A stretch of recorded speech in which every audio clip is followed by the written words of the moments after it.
Yeah, basically, I don't want to rush anything. So the walk system is really important because, like I said before, you run 2 ticks at a time, right? So that means that when you're running, if I'm running like this and I spam Cades, they go 2 squares apart, right? But the way the walk system also works is if that you run somewhere, for instance, that's 3 squares away, um, like for example, right here, if I just run like 3 squares away and spam click, I can do that because it'll run the first, it'll run the first 2 squares and then it'll walk the last square. So basically, the reason that that's important is because you can use it for things like diagonal cade blocks when you're maging or stuff like where you're trying to last second people and stuff like that. So like for instance, let's say like you want to last second someone that comes up the stairs, right? If you're maging and you're standing like, let me think, over here, yeah, right over here, for instance, on this square, you run 2 squares a tick, right? So you want a cade to go here and a cade to go here. So instead of standing here and trying to like run here and then manually click everything, you can just make your life infinitely easier by going here, like running over here, and then casting them, and then just spam clicking. See, you just double set like that, and then you can have your tinder pre-hovered over here, and it makes everything easier. It makes your whole life easier because, like I said before, you slide like this, and there you go. Stuff like that, and that 2 squares at a time thing also has interesting effects when you're running around cades for the same reason. Like, see, I'm 2 squares away from the cade. One, two, right? So if I try to jolt around the cade, it'll just bolt around it like that. It'll bolt around it like this. And if I try to set a cade, right, it'll go like this. And it'll look stupid as fuck when I do that, right? But I gotta wait for this one to burn down now. Uh, if if I am not 2 steps away from it, like if I'm 1 step away from it like this, and I click around it, and I click to set a cade, it'll go around the long way. It won't bolt around it diagonally. So I can set a cade like this, and then light this, and then step over here and light this or something, and then the mage is fucking trapped. He's over there. You know what I mean? If I'm scoring.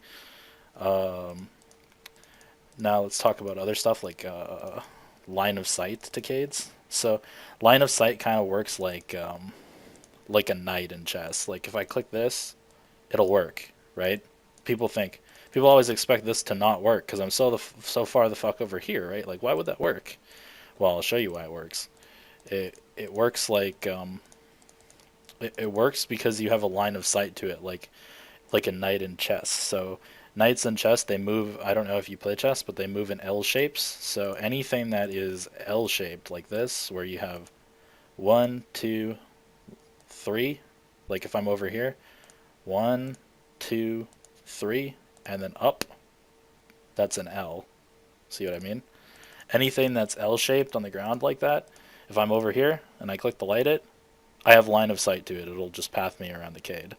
People don't know shit like that. That is really useful to know when you're chasing people and stuff.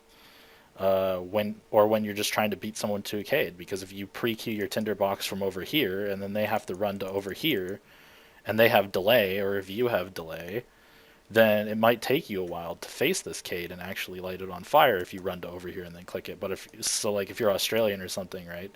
But if you're Australian and you click it from over here, then you queue it up way back here, and then like it won't fuck your pathing over, and your character will start to turn to face it here or here when you're running, and then you'll always have a PID competition with that guy at least at bare minimum, even if he's like 1 ping.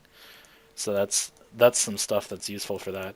And here's like so like you see when you come up the stairs, you click this, it runs around like that again because you have that same L. One, two, three. It's a different shape this time. It's L this way instead of L this way. It's an L this way, but you have that L, right? Just like a knight in chess. So if you have a Cade here, right? See, watch what happens when you don't have this L. Boom, you slam into this motherfucker, right? That's why when you see my spawn setup, or lots of people in CWC spawn setup, because they just copy mine and they don't know why I do it. Well, they do because you can figure it out just by results if you play a lot. But if you come up like this, you have to go for this cade first, unless you manually step over here to get line of sight. Then you can go like that. But if you stay here, you don't have this L right here anymore. This blocks your line of sight, and you path like this and slam into this cade like an idiot. That's why people do this. Okay.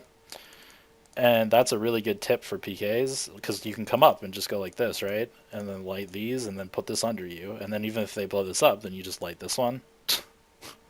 Then you light this one with tinding back, which I'm going to talk about now. Okay, so I need more cades to do that. If you have a spawn like this, right?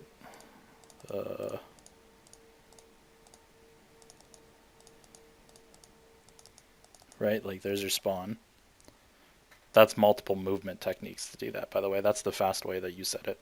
You run up this way, you set two, then you set the stair, then you walk back, set this one, set the staircade, because this is 2 squares apart. You walk to this square right here, and then you click here, and then you spam click in your inventory to set these bottom two, because it'll go boom, and then you'll walk to this one, go boom. Then you step here, set this one, then you click to attack this one and slide over.